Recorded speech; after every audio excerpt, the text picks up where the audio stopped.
And this isn't even all of them. I'm overwhelmed.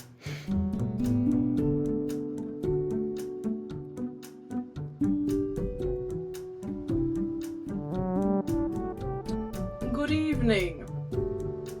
Let me center you a little bit better. Hold on. One moment.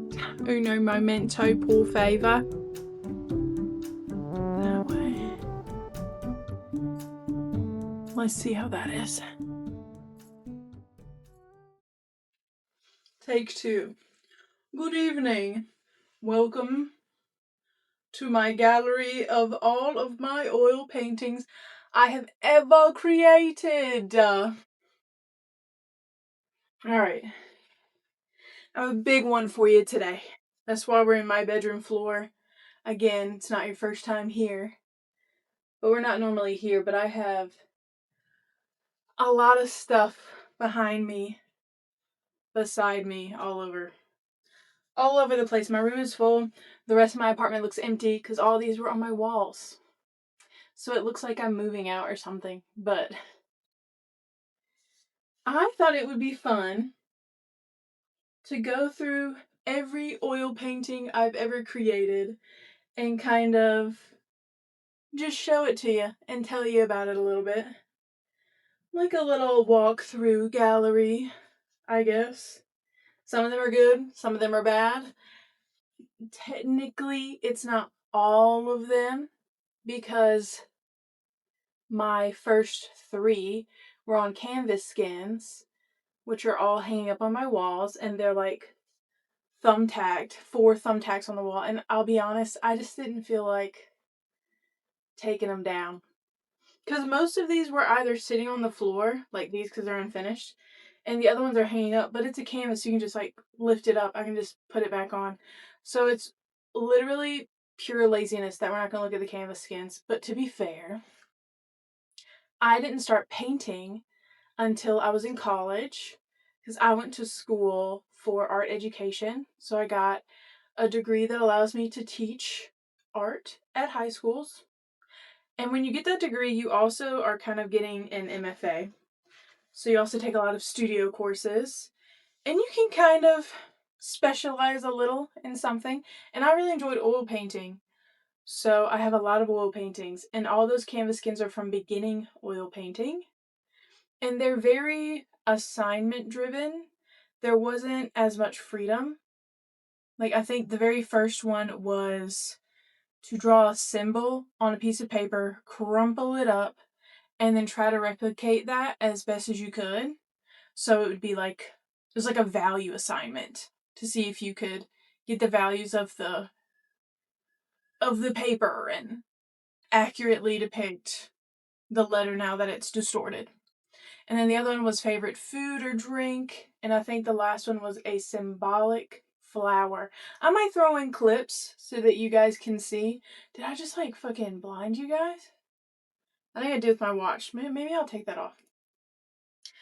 But I might throw in clips of those hanging up so that you can just see them. But they're really not that great. They're not horrible. For beginning painting, they're really not that bad. But they're also just kind of like, I really just keep them to see where I came from. But I'm going to attempt to keep these in order by which I painted them. We'll see if I can remember. Because I've been making all of these over the course of the past like 3 years. So, and I've been out of school for about a year now. So I don't really know if I'm going to remember. So I'll try my best. And I'll tell you about so I think,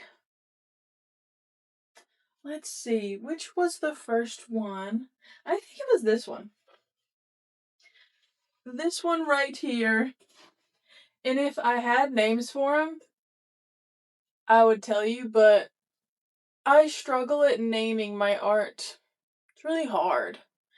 But this one, I believe the assignment was complementary colors. So you had to choose 2 complementary colors, like the primaries, and then paint something only using those colors. So I chose red and green. One, because no one would choose it, and 2, because red's like my favorite color. So I made this painting right here, believe it or not, with only red and green oil paints. And also, for those of you that care, I use water-soluble oil paints because they are a little less toxic and they're cheaper, so that's what our school provided for us. Since, I mean, we had pretty good ventilation, but, you know, they don't really want you using the toxic ass. We're all crazy in art school anyway, so they want to kind of keep it to a minimum, you know? But this is my girl. I think I got a picture of a girl off of Instagram, because a lot of times I'll use girls off of Instagram as my inspo, whether that be like cam girls or just models or cosplayers. There's a lot of good references out there, so I'll use a lot of them for a lot of these things. And this one, I added some jewelry to her. So I gave her some nose piercings. It's like what it looks like from the back. But these were some of my old ones. I had bought like bigger. Well, no, these were for my ears. Yeah, these were for my ears, and these were for my lip piercing when I used to have that one. Rip. We lost that one. Okay, so beautiful, lovely girl. That was the first one I did after beginning painting. Next, the next one, I don't have it because I gave it to my dad. And I also hate it. And I realized after I gave it to my dad that it actually she has 6 fingers instead of 5. And that's on real people also making mistakes though. Because I was doing that before everybody was getting the AI art out there. So I was doing it first. So AI ain't got nothing on me. I can paint 6 fingers as well. But I might throw up a picture of that if I have it. That is my least favorite painting I've ever done. Despise that painting. But I knew my dad would like it. So I paid over $100 to ship that bitch to him. So, happy birthday. The next one in that same class is this one. This big one. I'm gonna insert some clips. You've probably already seen them of me like holding these up and showing them off a little better, but I'll show it to you best I can. I believe this one was... What was the assignment? I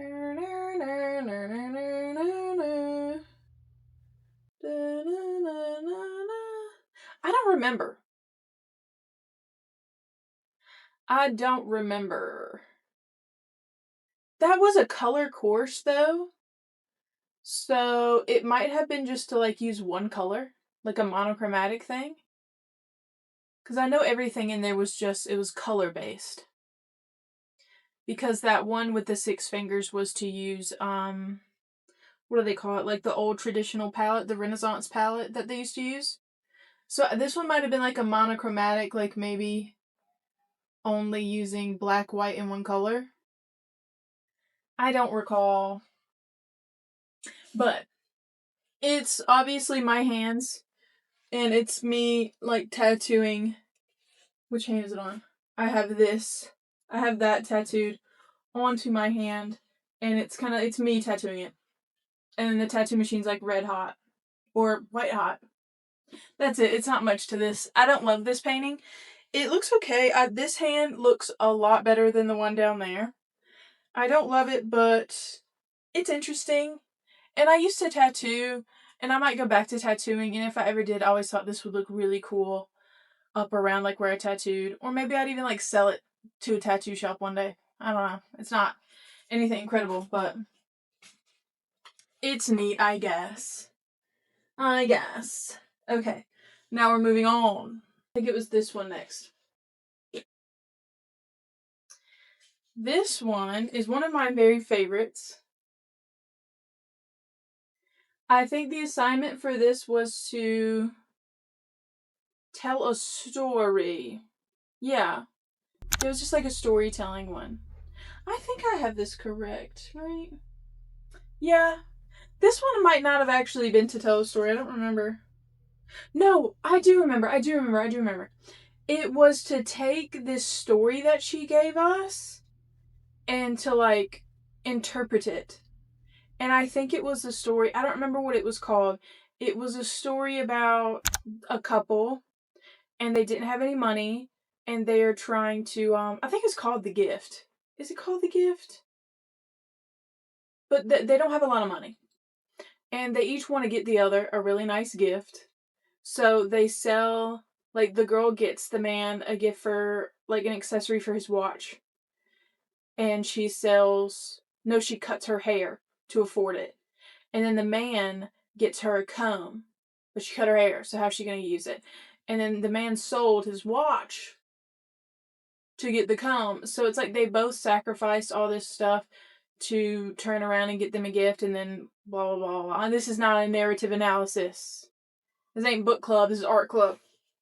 But we were supposed to draw a picture kind of interpreting it in a unique way. And I did this. Because there's like a watch here. It's a very loose interpretation. I just really wanted to do a knight.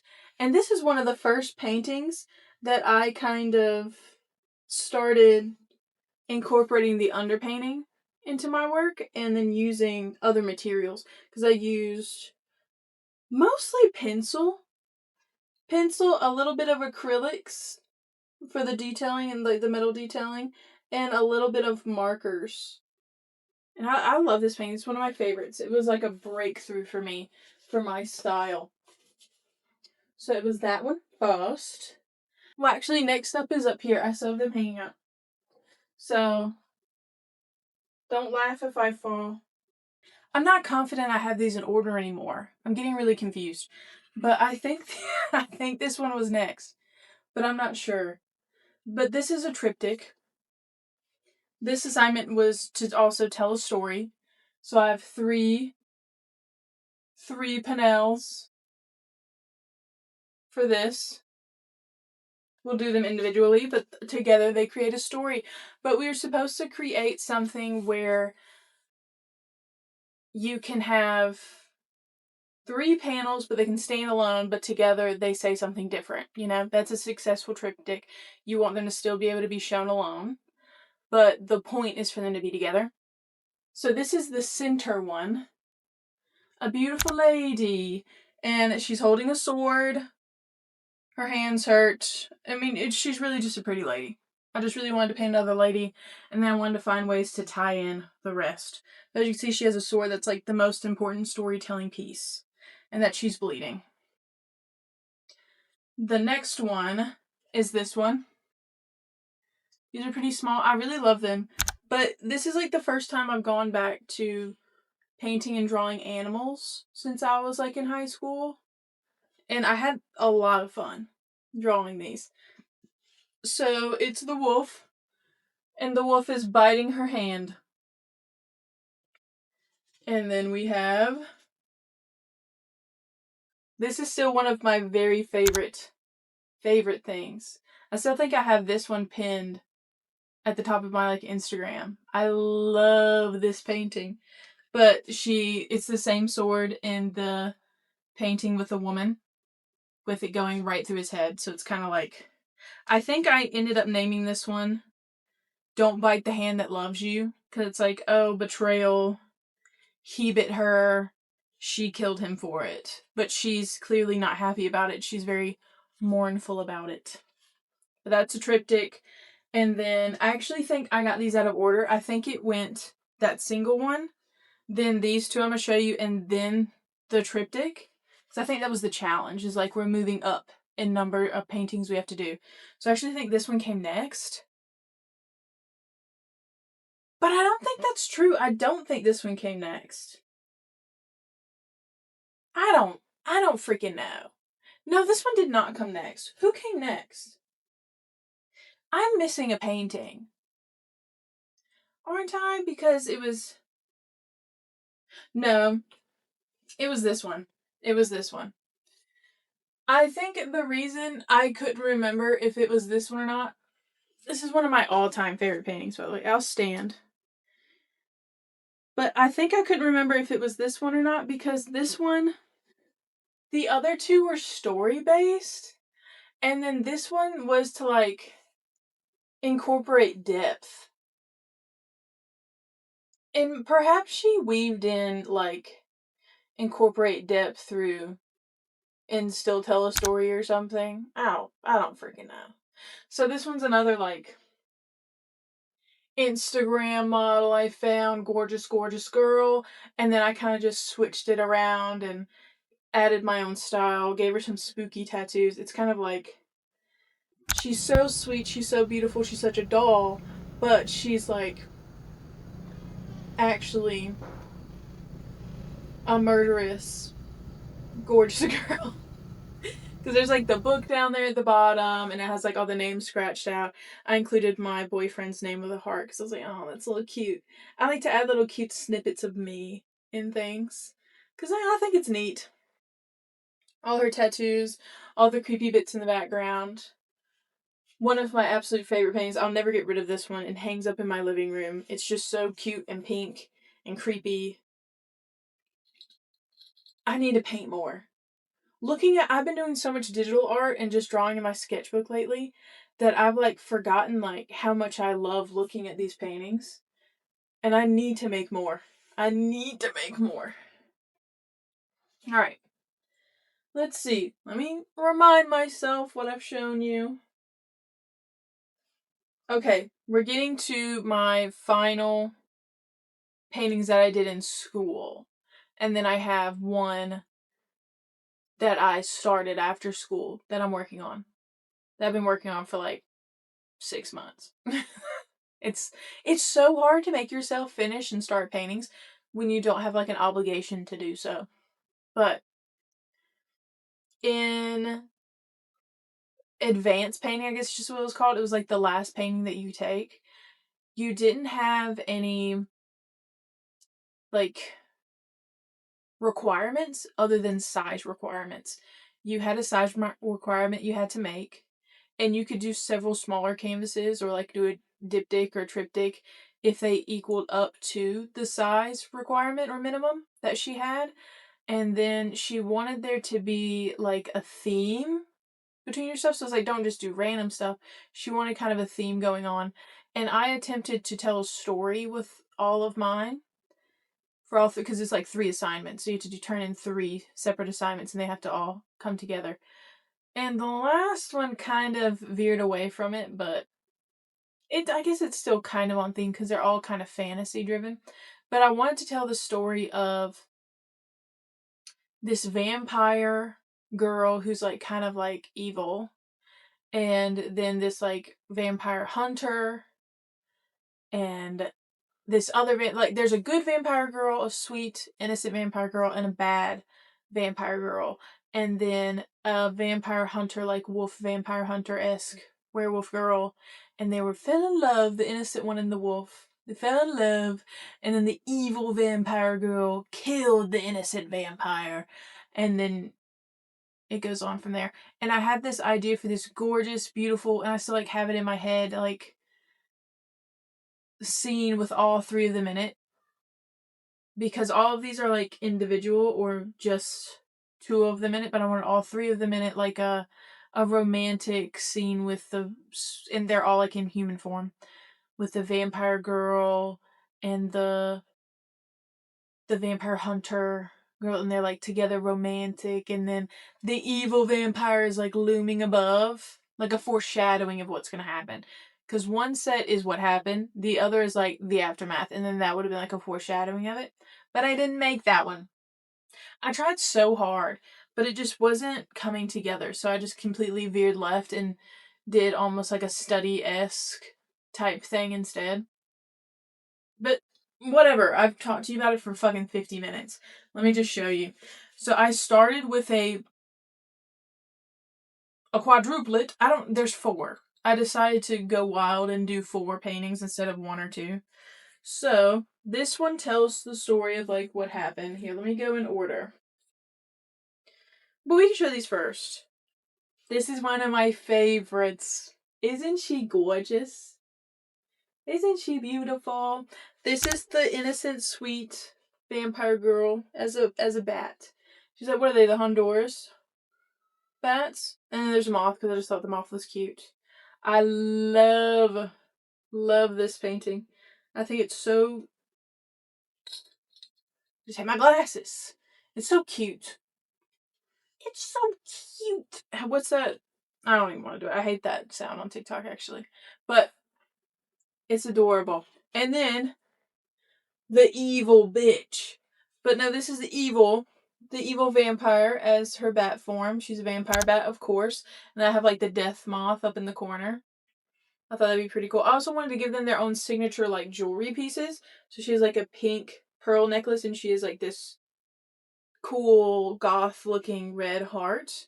Because I wanted to be able to tie in the jewelry to their human forms so that you can kind of recognize them. Or there's more of like hints to tell you like, oh, these are all connected. So trying to drop hints the whole time. And then we have the wolf with her girlfriend, the bat. So all these I wanted to be the animal forms of all of the characters first. And I thought, the bat is just so cute. Oh my god. I don't love the wolf in this one, but the bat carries. The bat is sick. God, I need to paint more bats and wolves. They're so fun. But this is them like meeting and they love each other and they're so cute. And then the wolf eating the bad bat. Well, she killed him. We won't say she ate him, but love the bat here because I kind of hated the way I painted this bat in the previous painting. Love the painting of the bat here. I think it's pretty great. And I like the wolf better here, and I love these flowers. And as you can see, the bat is holding the pearls. Tells you what's going on. This bat is holding the pearls, and then the wolf killing that bat. So this is like the beginning of the story. All those 4 panels. Great, beautiful, love them. The next assignment, I decided to do a diptych, and I wanted to do like something that could mirror each other. So these are meant to be displayed, let me see, like this. Because I wanted the wolf girl to be like glaring. I don't have enough room. But I like that. This is how they're supposed to be displayed. And these are unfinished.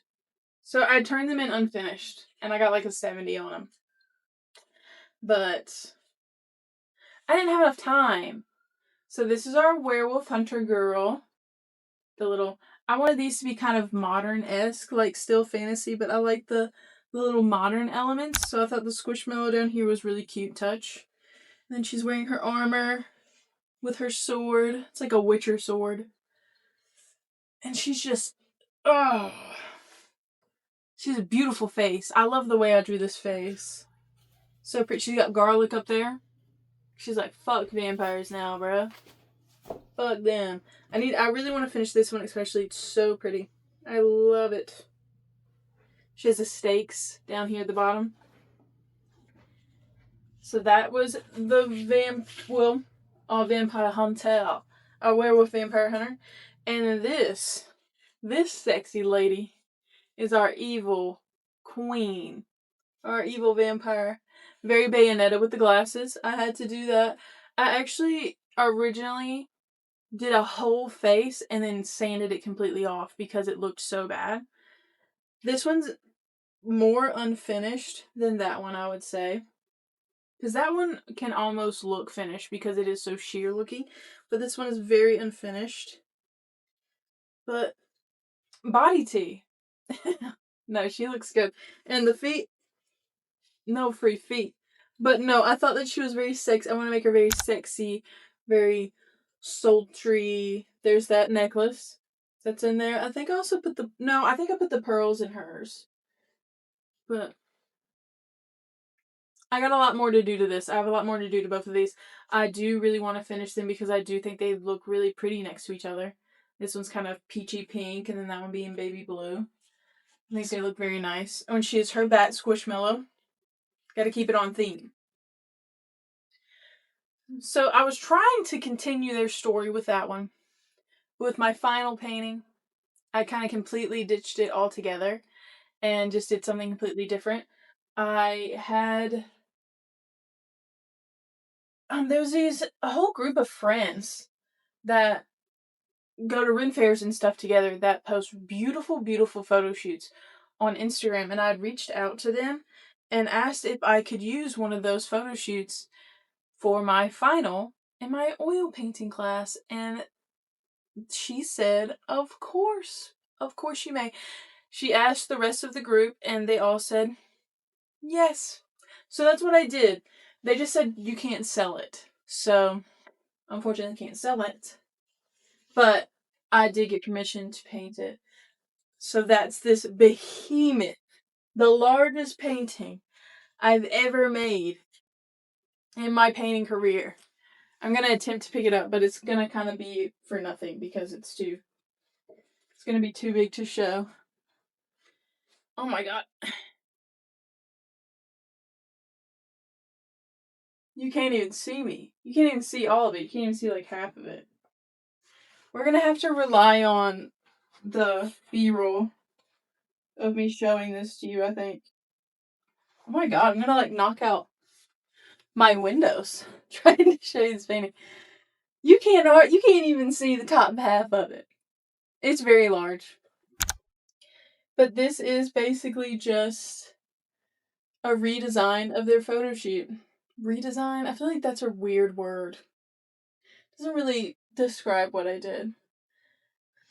But I had to reorganize everyone in the picture. Obviously, the picture would encompass more than this canvas could, even though it's so large. And I changed them up quite a bit. They don't really look like this in the picture either. I just really needed to use their posing and features to like get the anatomy and everything right. And a lot of the props are the same. But other than that, a lot of it is my own. I didn't really copy the photo one to one. If I could dig up the photo, I'll put it in so that you guys can kind of see how I changed it up. But it is pretty different. But there's a lot of things that I don't like about this, and there's a lot of things I love about it.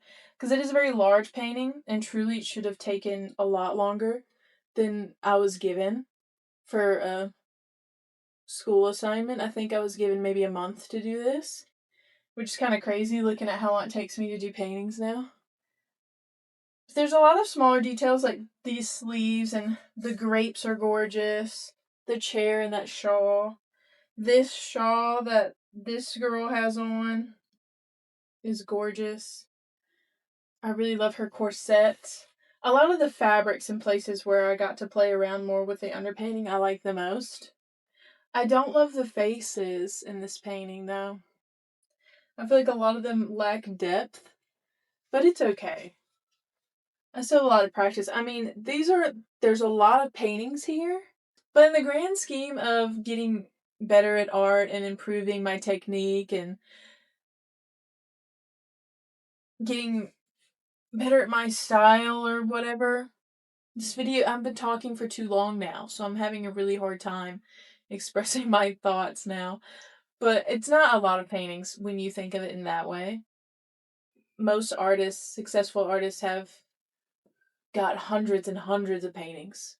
And I didn't even count them. Less than 20, probably.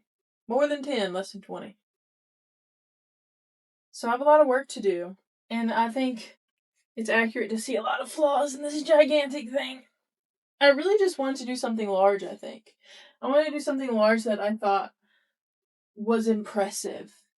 Because that's often what a lot of my work boils down to is I want to impress myself and I want to impress the people that I respect around me in the art world. So I really went up. I might have bit off more than I could chew. Let's say that. And now we have our very last painting of the video. And this is a work in progress. And it is like a fan art. And this was supposed to be like a quicker thing. I wanted to start like streaming and making videos. God, you guys, take a shot every time I say like in this video or but. You're gonna be wasted. Holy shit, I can't stop saying those. I need to improve in that. But we'll get to that another, but we'll get to that eventually. So I originally painted this because I wanted to make a YouTube series of painting and talking about video games I liked. And I wanted to stream painting. And I still might stream painting. I might even stream painting this because I am not very far into it. I have a lot to do with this painting. I think I would say the only thing that is decently fleshed out is the tin roof and this like wood paneling here. That's about it. I have the whole sketch down. This face is going to change a lot because I really despise the way her face looks like there. And I've drawn Hinako now for a print and a sticker, right? I might have only drawn her once, but I know I can do a better Hinako face than that. That's not a good face. I do like the way that her wedding version looks. And I like the composition of this painting. But it just needs a lot of time put into it. I need to get back to it and I need to put some time in. And it's hard to put time into something that takes so long. Because it's also hard to record or make content with it because it is so. It'll take hours to dry. Sometimes you have to just do a little and step away because you don't want to blend in that area anymore. Oil painters will get it. But it's a little difficult for content creation to work on this and ignore other projects. Which is why I wanted to get into streaming, because streaming, I'm really just sitting there for hours. So I could just sit there for hours and paint and talk to you guys. If any of you would be interested in seeing a stream of me painting something like this, or working on those other two that I need to finish, or other two, they're here, then let me know. It would encourage me more to figure that out, because I would have to figure out the setup and buy equipment, because I would need like a face cam and all this stuff. I feel like one of the biggest things discouraging me from streaming is because I don't really have like a dedicated setup for any of that stuff. I'm either in this little corner of my bedroom or I'm in our art room slash game room where me and my boyfriend share, and it's a very cluttered room and you can kind of see just everything and anything in the background. And I would love to have my own little area that I can kind of set up in a corner, but our apartment's pretty cluttered. It's pretty small and we've accumulated a lot of stuff over the past 3 years. So I'd need to figure that out. And if I figure that out, I think I would be more gung-ho about it, because I do need to purchase equipment, but it's not like I'd have to purchase a shit ton. Like, it wouldn't be crazy. I'd really just need better stands. Maybe I'd get a camera, and I need a face cam. So right now I'm still filming on my phone. So I'm hoping it looks good. I have the Z Flip so I can see myself in the front screen, but I can't see it that great. So I'm gonna be really upset if all this footage is shit. And then I filmed for, what does it say? 36 minutes for nothing. But hopefully not, and I hope you guys love this video. I hope you enjoyed seeing my oil paintings. Maybe one day down the road, when I have a little more experience making videos, I can do a little tutorial about how I do my oil paintings. A lot of them, I feel like it's loosely an oil painting. I do a lot of mixed media. Once we hit that painting with the knight and the woman, I really started, I think most of my paintings are maybe 50% oil painting. A lot of it is the underpainting and a lot of color pencil and some pen. A little bit of pen. Mostly color pencil. I love mixing oils and color pencil because I don't feel like a lot of people think of that. And it just gives you such nice detail, because I hate covering up my sketch. Because I think the sketch is always my favorite part of oil painting. I always find myself taking photos of my paintings in the sketching process before I even lay down the oil paints. And I'm like, well, better take a photo now because it's going to be ruined soon. And I wanted to find a way to incorporate that, and I have by this method of mixed media that I've been using. So maybe I can show you guys how to do that. I don't want to do it yet just because I feel like my video making experience isn't well enough to really give you a nice tutorial. it works good enough for this chit-chatty. Let me just like show and tell. This is a show and tell. But I think I'm probably need to stop rambling so you don't get too tired of me. If you enjoyed this video, let me know. Please like, comment, share. Let me know what else you want to see. Help me. I'm like 4 away from getting to 500 subscribers. I'm 4 away from 400. Which means I'm 104 away from getting 500 subscribers. And I would love to have 500 subscribers. So if you see this, please subscribe. Please, from the bottom of my heart, I would love it, and I would love you so much for doing that. But this is it. I'm done. I have to go fill the B-roll for this. Thank you for watching.